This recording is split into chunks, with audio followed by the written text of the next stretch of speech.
The story revolves around two twin brothers, talented young lawyers determined to expose corruption in the judicial system. From being slighted in a case to overthrowing a biased judge, they quickly discover that injustice does not stop with one individual, but a web of power and corruption, extending all the way to the Attorney General, and even a powerful senator. Let's hear how these two young lawyers, with their intelligence, strategy, and courage, will take down each person behind this corrupt system. The courtroom was suffocatingly silent. The only sound was the rhythmic tapping of Judge Gerald Whitmore's fingers against his high wooden bench. He was a broad-shouldered man in his late 50s, with slicked-back silver hair and a perpetual smirk that had crushed the confidence of countless attorneys before. His reputation preceded him: tough, ruthless, and undeniably biased. He leaned forward now, his smirk widening, eyes glinting with amusement, as they locked onto the two men standing at the defense table. "Let me get this straight," Whitmore said, his voice oozing condescension as he lazily shook his head. "You two think you're qualified to argue in my courtroom? You? Of all people?" Across from him, standing tall in their sharp navy suits, were Jordan and John Carter. Identical twins, both in their early 30s, their presence demanded attention. They were young, confident, and carried themselves with the kind of poise that only came from knowing they had earned their place. Their hands were clasped together in front of them, their postures rigid, their faces unreadable. They didn't flinch. They didn't waver. The prosecution snickered. Spectators whispered among themselves. The room was thick with unspoken judgment. Whitmore leaned back in his chair, clearly enjoying himself. "Tell me, gentlemen," he continued, his smirk deepening, "did you two pull those suits off a clearance rack? Or maybe you got lost on your way to the janitor's closet?" Laughter rippled through the courtroom. The prosecution chuckled. The court officers smirked. Even a few reporters, their pens poised over notepads, exchanged knowing glances.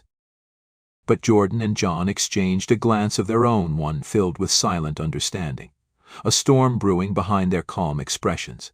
Then, with a sharp breath, Jordan stepped forward. "Your Honor," he said, his voice smooth but firm, every syllable deliberate, "we were hoping to keep this professional, but since you insist on making a spectacle out of us." John stepped forward, his voice cutting through the laughter like a blade. "We'll give you the show you want." The judge's smirk didn't waver, but something in his posture shifted, like an animal sensing an oncoming storm. Boom. A loud, sudden sound filled the room. It wasn't an explosion. It was the thunderous impact of case files, hundreds of pages slamming onto the defense table. The laughter stopped. John had dropped the files with force, the sheer weight of the documents shaking the desk. Thick, towering stacks of legal research, airtight arguments, and undeniable evidence sat before them like a mountain of truth. The judge's eyes flicked to the documents, then back to the brothers. He opened his mouth, but before he could speak, Jordan flipped open the first file. According to Case Law 1827B, he read aloud, his voice carrying through the dead silent room, "Discrimination in the courtroom is an offense punishable by." "That's enough," Whitmore snapped, his amusement vanishing in an instant. "Oh," Jordan said, his smile cold and knowing, "we're just getting started." The entire room sat frozen. The same people who had laughed moments ago were now on the edge of their seats. No one was laughing now. 3 weeks earlier, Jordan and John Carter had been just two ordinary men walking through the towering halls of the Chicago Superior Courthouse. They weren't dressed in sharp suits that day. Instead, they wore simple, everyday clothes, nothing flashy, nothing that screamed lawyer. And that was the point. "Are you sure about this?" John whispered as they approached one of the courtrooms. Jordan gave a small nod. "Trust me. We need to see how they treat people like us when they think we're nobodies." For years they had studied law, dedicating their lives to understanding every loophole, every trick, every power move that played out in a courtroom. But more than that, they had witnessed injustice firsthand. They had seen judges dismiss people based on their skin color. They had watched prosecutors belittle those who couldn't afford a proper defense. They had sat in the back of countless courtrooms, watching defendants lose cases not because they were guilty, but because the system wasn't built to protect them. And they were going to change that. But first they needed to expose it. That morning, they had deliberately dressed down and taken seats in the back of Judge Gerald Whitmore's courtroom. They had heard whispers about him before people called him tough but fair. The truth was much uglier. They sat quietly as the case unfolded. A young black man, barely 22, stood trial for a robbery that had more holes than evidence. The defense attorney argued poorly, hesitantly that his client had an alibi, but Whitmore barely listened. He waved off objections. He scoffed at the young attorney's attempts to present evidence. He smirked when the defense requested additional time to present key witness testimony. And then Jordan saw at the moment he knew this was their fight. Whitmore laughed. A cruel, dismissive chuckle at the idea that a young black man before him could be innocent. John clenched his fists. Jordan exhaled slowly. They knew what they had to do. When court adjourned that day, they went home, dropped their disguises, and started preparing. They combed through every case Whitmore had presided over. They analyzed patterns of discrimination, cross-referenced legal loopholes he had exploited, and built an ironclad strategy. And 1 week later they walked back into that same courtroom. This time they weren't in the back. This time they weren't nobodies. This time they were attorneys. And Whitmore didn't recognize them. That was his first mistake. When the trial began, everything went as expected. Whitmore ignored them. He dismissed their objections. He threw out motions without a second glance. The prosecutor, Ethan Calloway, smirked every time the judge ruled in his favor. He thought he had already won. And then Jordan and John unleashed everything. They cited every case law, every legal precedent, every loophole Whitmore had ever abused. They used his own rulings against him. They dismantled the prosecution's case piece by piece. The judge's smirk faded. "You didn't expect us to actually know the law, did you, Your Honor?" John asked, his voice deceptively sweet. Whitmore slammed his gavel. "Enough of this nonsense." Jordan tilted his head. "Oh, but Your Honor," he said smoothly, "you didn't seem to mind nonsense when you were making fun of us a few minutes ago." A ripple of gasps spread through the courtroom. The judge's face darkened. He was losing control. His once steady hands gripped the gavel tighter, his forehead glistening with sweat. The prosecutors, once so sure of their victory, suddenly looked uncertain. The court officers shifted uneasily. The reporters scratched furiously at their notepads. And then, bam! The double doors at the back of the courtroom burst open. A woman in a sleek black suit, her high heels clicking against the polished floor, strode in with purpose. John smiled. Because he knew exactly who she was. Federal investigator Angela Holloway. And she had come for Judge Whitmore. Angela Holloway didn't hesitate. She strode down the aisle, her presence slicing through the heavy silence like a blade. She was tall, poised, and carried the unmistakable air of someone who was here to end careers. The gold badge clipped to her belt gleamed under the fluorescent lights, and in her hands a thick manila folder one Jordan and John immediately recognized. It was theirs. The one they had sent her. The one that held everything. Judge Whitmore's grip on his gavel tightened. His once amused smirk had completely vanished, replaced by a clenched jaw and narrowed eyes. He shot a glance at the prosecutor's table, where Ethan Calloway sat, his confidence beginning to crack. Calloway shifted in his seat, glancing at the exit like a trapped animal. He knew what was coming. Angela reached the front of the room and turned to face Whitmore, her expression unreadable, but her tone was sharp as a blade. "Judge Whitmore," she said smoothly, "we need to talk." A hushed murmur spread through the courtroom.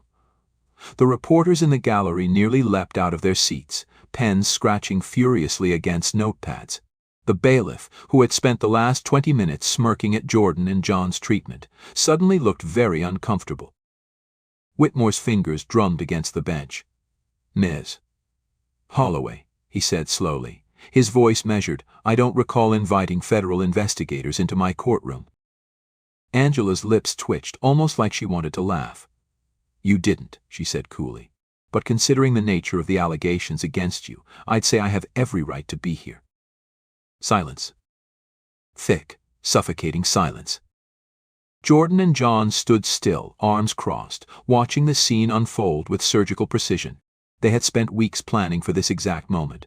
The research, the evidence, the perfect timing. Whitmore inhaled deeply, sitting back in his chair like a man trying to convince himself he still had control. Allegations, he repeated, feigning boredom. And what exactly do you think you have, Miss Holloway? Angela's smirk was slow, deliberate. She reached into her folder and pulled out the first document, holding it up for the room to see. Records of your rulings over the past 12 years. Analyzed and cross-referenced. Want to know what we found? Whitmore didn't respond, but the tick in his jaw gave him away. Angela turned the page, reading as if she were reciting his own crimes back to him. In 79% of cases involving black defendants, you ruled against them, even when presented with substantial evidence in their favor. In 94% of cases where a white defendant faced serious charges, you either reduced the sentence or dismissed evidence that would have led to a conviction. And in every single case where the prosecution was led by Ethan Calloway, you ruled in his favor. Another ripple of gasps. The reporters couldn't scribble fast enough. The spectators murmured, shifting in their seats. Whitmore's grip on his gavel was so tight his knuckles turned white. That's coincidence. Angela's eyebrows lifted slightly, as if she was amused by how pathetic that response was. Is it? She pulled another document. Because we also traced financial irregularities linked to your accounts. Large deposits transferred through shell corporations, all of which coincide exactly with major rulings in favor of specific high-profile cases.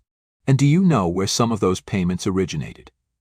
She paused for effect, then turned the page, revealing a printout with highlighted transactions. Entities directly connected to Mr. Calloway's office. Now the gasps weren't just whispers. They were shouts. Calloway jumped to his feet. This is insane. His voice cracked. This is nothing more than a coordinated attack by two rookie attorneys looking for headlines. Angela turned to him, calm, composed. Rookie attorneys, she echoed, glancing at Jordan and John.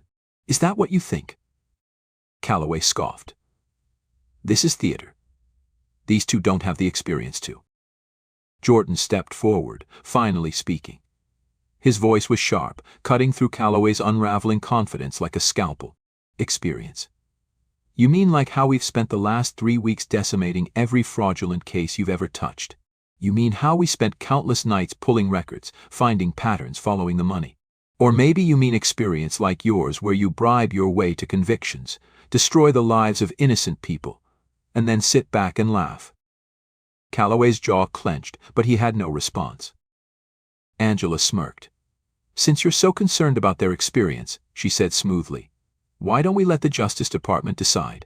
Because as of this morning, the Attorney General has signed an official investigation order against both of you. Silence. Then boom. The courtroom exploded into chaos. Reporters shouted questions. Court officers moved, unsure whether to contain the situation or simply step aside. Spectators murmured in shock. Whitmore's face had drained of color, his hands gripping the edge of his bench like it was the only thing keeping him from falling apart. Ethan Calloway looked like he was about to be sick. His face had gone pale, sweat glistening at his temples. His voice cracked. He tried again, weaker this time. I need a recess. Angela tilted her head. Oh, you're not going anywhere. The bailiff, who had moments ago been enjoying the mockery of Jordan and John, now hesitated, looking toward the judge for guidance.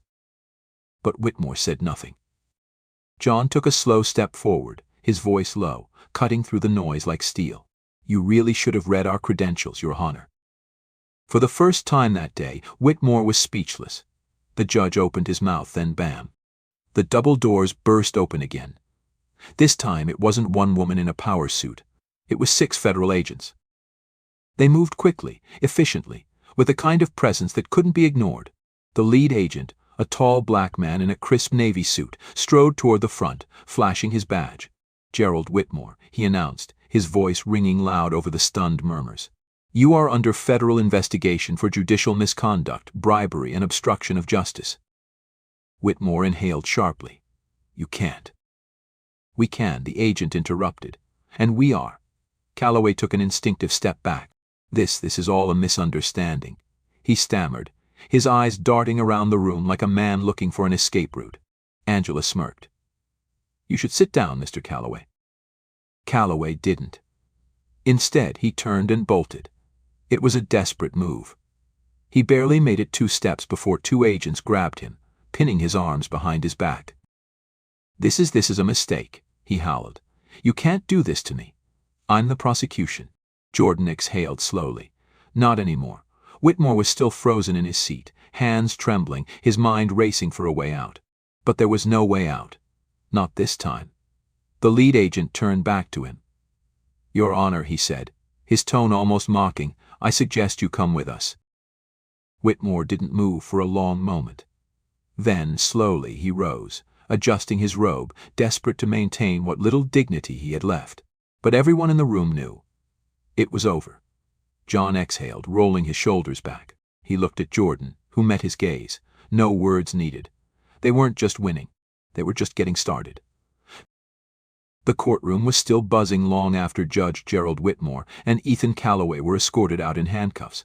Reporters swarmed the aisles, their voices overlapping as they called out questions, desperate to capture the fallout of one of the biggest legal scandals in years. Cameras flashed, pens scribbled, and the spectators, once entertained by Whitmore's mockery, were now whispering in hushed, frantic tones. Some looked shocked. Others, particularly those who had suffered under Whitmore's rulings, looked vindicated. Jordan and John Carter stood near the defense table, their arms crossed, their sharp suits still immaculate despite the storm they had just unleashed. They weren't celebrating, not yet. There was still too much work to do. Angela Holloway, standing beside them, exhaled sharply, sliding the last of her documents back into her folder. She glanced at them, her expression unreadable, then nodded slightly. "You two just made history today." Jordan smirked, adjusting his cufflink. "Not yet." John nodded. "But we will." Before Angela could respond, a loud commotion erupted from the hallway. The double doors to the courtroom slammed open again this time. The figure stepping inside wasn't a federal agent. It was Richard Galloway, the chief prosecutor of the district. The moment his polished black dress shoes hit the marble floor, the room shifted. The reporters turned, the whispers died down, and even the bailiffs who had stood motionless as their judge was arrested seemed to tense. Galloway was an imposing man in his mid-40s, tall, broad-shouldered, with an air of untouchability. He wasn't just another prosecutor. He was a kingmaker, the type who had power not because of what he did in the courtroom, but because of the favors he controlled outside of it. His connections stretched everywhere: judges, law enforcement, city officials. And he was furious. His dark eyes locked onto Jordan and John, then flicked briefly to Angela before settling back on them. He adjusted his suit jacket, forcing a thin-lipped smirk. "I have to say," he drawled, his voice calm but laced with warning, "I didn't expect a circus when I walked in here today." Jordan tilted his head. "Circus?" Galloway spread his hands, glancing around at the mess unfolding before him. "A federal investigation. Cameras everywhere. One of our most respected judges dragged out in cuffs. And for what? A few technicalities." His gaze hardened. "You two have no idea what you just did." John stepped forward, voice sharp. "We exposed a corrupt judge and a crooked prosecutor." Galloway's smirk didn't falter, but his eyes glinted dangerously. "You think this ends with Whitmore?" He shook his head, almost amused. "You think one judge, one prosecutor, is all there is?" He stepped closer, his presence almost suffocating. "You just burned down a bridge you didn't even know you were standing on." Angela folded her arms. "And what exactly is that supposed to mean?" Galloway barely glanced at her before refocusing on the brothers. "Do you know how this city works?" His voice dropped, almost a whisper. "Judges don't get to stay judges unless they play by certain rules. Cases don't just go away unless someone makes them disappear. And do you really think Ethan Calloway was the one making those decisions?" Jordan clenched his jaw. John exhaled slowly. Galloway smiled, slow, smug, knowing. Ethan was expendable. Whitmore. Expendable. You didn't take down the system. He leaned in slightly. You just pissed it off. The words hung in the air, thick and suffocating. The weight of them settled over the room like a storm cloud. Then bam. The heavy wooden doors burst open again, this time with force. Two men in dark suits strode in, their movements sharp, precise, deliberate. They didn't look like federal agents. They didn't look like police. They didn't need to. Galloway barely reacted. Instead, he smirked, stepping back, glancing at his watch, as if this was exactly what he had expected. One of the men, tall, stocky, with piercing blue eyes, reached into his coat and pulled out a folded document. He didn't hand it to anyone. He simply read it aloud. Jordan and John Carter. His voice was cold, emotionless. You are being summoned for immediate questioning regarding possible misconduct in your handling of legal evidence. Silence. Silence. John's hands curled into fists. Jordan's heartbeat slowed, but his mind was already racing. Angela stepped forward, her expression darkening. On what grounds? The second man, a leaner, more calculated figure, handed her a copy of the document. A warrant has been issued for the review of all case files submitted by Carter Law, effective immediately. Angela scanned the document quickly. Her eyes flashed with anger. This is bullshit. Galloway smiled. It's protocol. Jordan exhaled through his nose, slow, controlled. This is retaliation. Galloway's smirk widened. No, he said, his voice soft, condescending. This is how the game is played. The tension in the room crackled. Jordan and John were many things smart, calculated, prepared. But even they hadn't expected this level of counterattack so soon. Angela's grip on the document tightened. You're trying to bury them before they can get any deeper. Galloway exhaled, shaking his head slightly, as if disappointed. Angela, Heatsket, you think you're fighting injustice. But what you don't understand is this isn't just about a couple of bad rulings. This isn't even about justice. He took a step forward, lowering his voice just enough that only Jordan and John could hear. This is about power. Jordan's jaw clenched. John's eyes burned. And Galloway knew he had struck a nerve. He smiled, satisfied, then turned. Gentlemen, I suggest you come with them. The two men in suits didn't move. They didn't need to. The trap had already been set. Jordan inhaled slowly, glanced at John. No words were spoken. Then, together, they stepped forward. Because they weren't running. Not now. Oh. The interrogation room was cold, sterile, and designed to make people feel small. A single metal table sat in the center, accompanied by two uncomfortably stiff chairs. The overhead fluorescent light hummed softly, casting harsh shadows against the gray walls. A two-way mirror stretched across one side of the room, an obvious reminder that unseen eyes were watching. Jordan and John Carter sat side by side, their backs straight, their hands folded in front of them. They weren't nervous. They weren't rattled. If anything, they looked bored. Across from them, Agent Derek Cole, a sharp-jawed, government suit-wearing enforcer of the system, leaned forward, his hands splayed across the table. He had the look of a man used to owning the room, the kind of presence that made most people sweat under pressure. But Jordan and John weren't most people. Cole exhaled slowly, studying them like they were a puzzle he wasn't sure how to solve. Let me tell you how this works, he finally said, his voice low, methodical. Right now, you're being investigated for possible evidence tampering and misconduct. Now, that's a serious accusation, one that could cost you your careers, possibly more. Jordan tilted his head slightly. Let me guess, he said, voice dry. If we cooperate, you'll make this all go away. Cole smiled, slow and knowing. Something like that. John smirked. You're not even pretending this is real, are you? Cole shrugged. What's real is perception. Right now, the people you embarrass, the people you expose, they want you gone. And they have a lot of influence, a lot of pull. They can bury you in legal battles for years. So let's cut to the chase. He sat back, folding his hands. Hand over the rest of your files. Everything you've got on Whitmore, Calloway, and anyone else you're looking into. You do that. I make a few calls, and this, he gestured vaguely to the room, all disappears. Silence. Then Jordan let out a short breath, shaking his head. You know what's funny? Cole raised an eyebrow. Jordan leaned forward, his voice calm, controlled. You people always think you can scare us. You think you can intimidate us into backing down. John exhaled, mirroring his brother's movement. You don't realize we've spent our entire lives dealing with men like you. Cole's smile twitched just slightly. Jordan held his gaze. Let me tell you how this works. We knew the second Whitmore got taken down you'd send someone. We knew you'd try to silence us before we got any deeper. So before we ever walked into this room, he leaned back, crossing his arms. We sent everything we have to a secure location.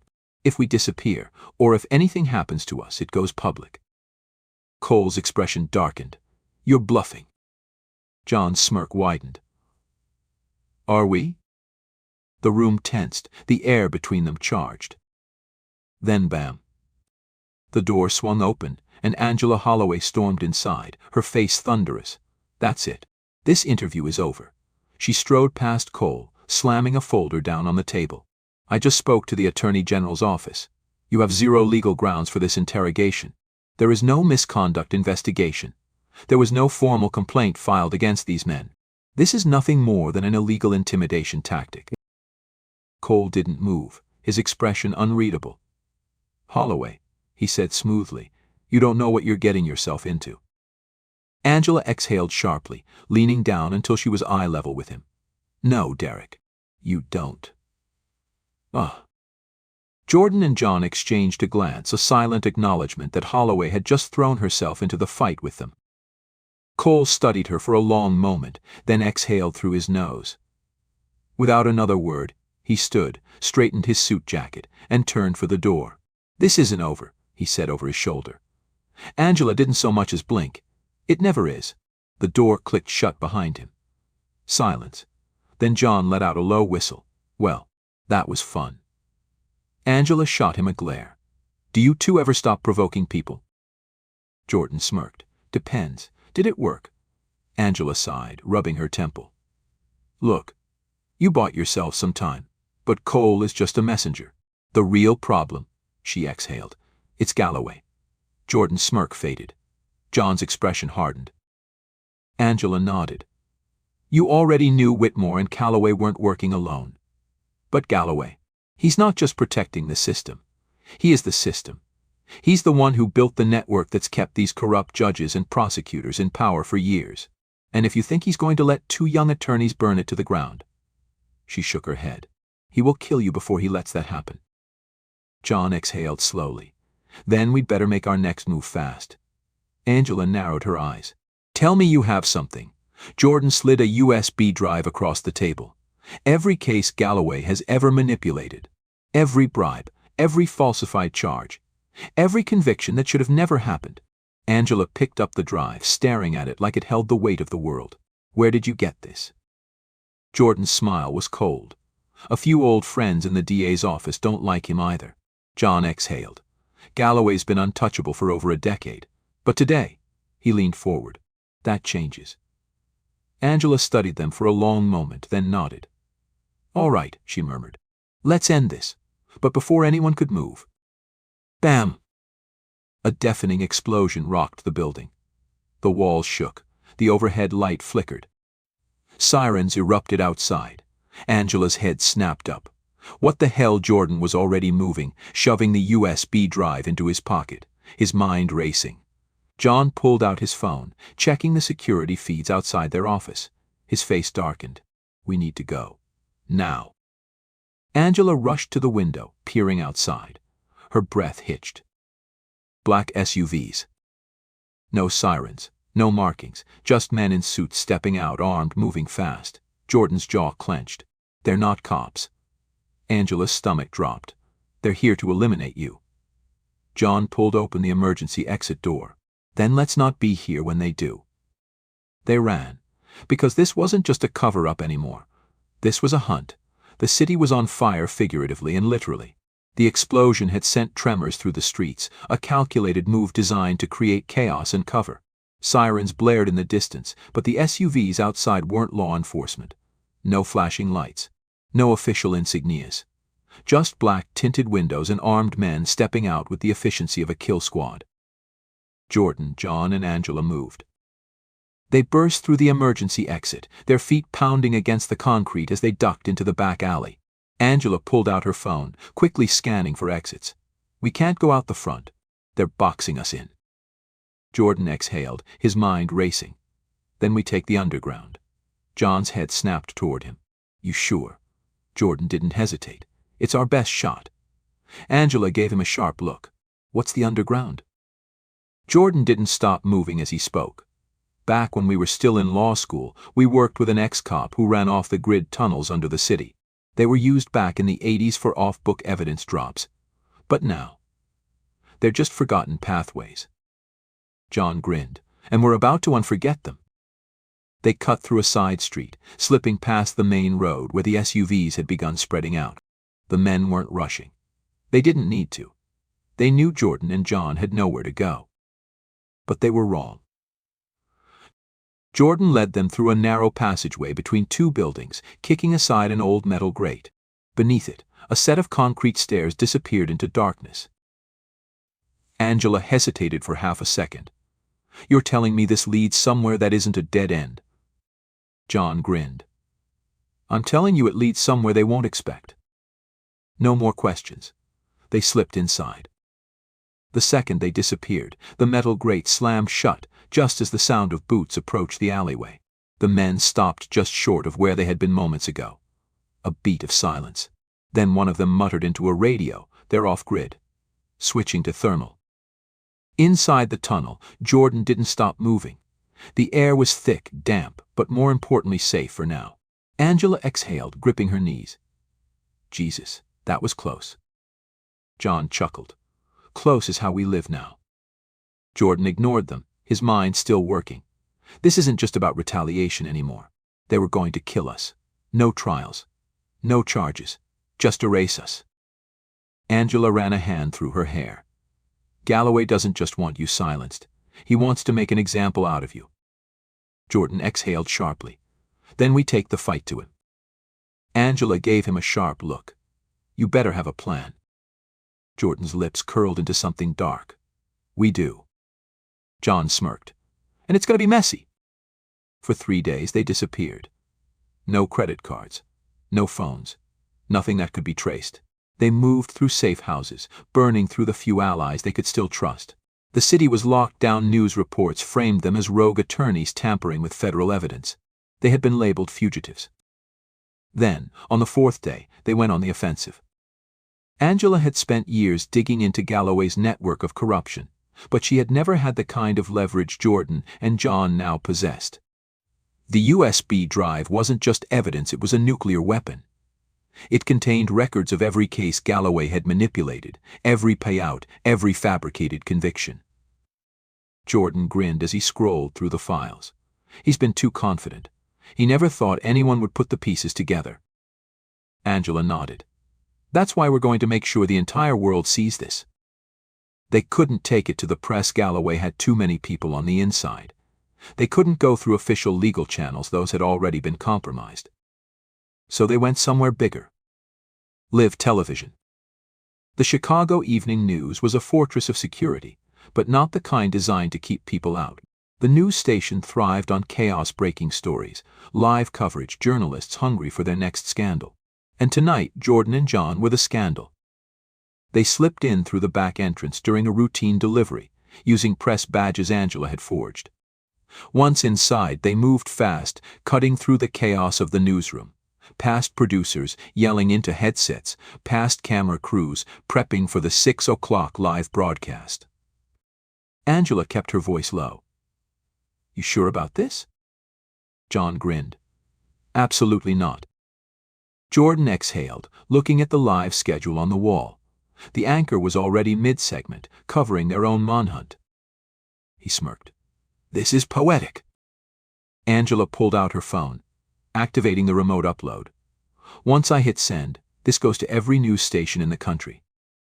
Jordan nodded. Then let's give them a show. They moved. The security guards barely had time to react before Jordan and John walked straight onto the live set. Gasps. Shouts. The anchor stuttered, eyes wide as the 2 most wanted men in the city strolled onto the stage. John flashed a grin. Sorry to interrupt, but we figured we should tell our side of the story. Jordan raised his hands, showing he wasn't armed. We're not here to hurt anyone. We just want the truth to come out. The cameras were rolling. Millions were watching. Angela's finger hovered over the button. Now? Jordan's eyes locked onto the camera lens. Now. Angela hit send.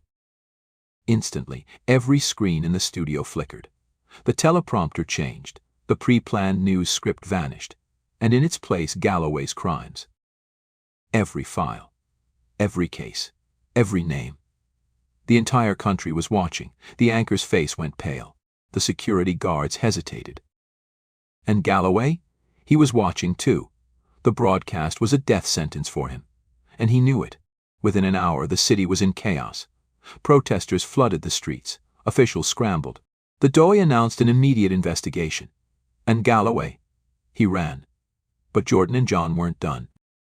Because they knew one thing: Galloway didn't meet where he was going. They found him at a private airstrip, a blacked-out SUV idling near a waiting jet. Galloway was barking orders into his phone when he saw them. Jordan smirked. Going somewhere? Galloway's face twisted in fury. You don't know what you've done. John tilted his head. Pretty sure we do. Galloway lunged. But Angela was faster. The second he moved, she slammed a badge against his chest. Richard Galloway, you're under federal arrest. He froze. Then the flash of red and blue. FBI vehicles surged forward. Galloway's world ended in handcuffs. 3 days later, Jordan and John walked free. The charges against them dropped. Their names cleared. But as they stood on the courthouse steps, Angela at their side, the wind biting against their suits, John exhaled. This feels too easy. Jordan nodded. That's because it is. Angela's phone buzzed. She checked the message and her face paled. Jordan looked at her. What? Angela exhaled. Then she turned the screen toward them. One sentence. You think Galloway was the top? Keep looking. John's hands curled into fists. Jordan smirked. Guess we're not done yet. And with that they walked forward.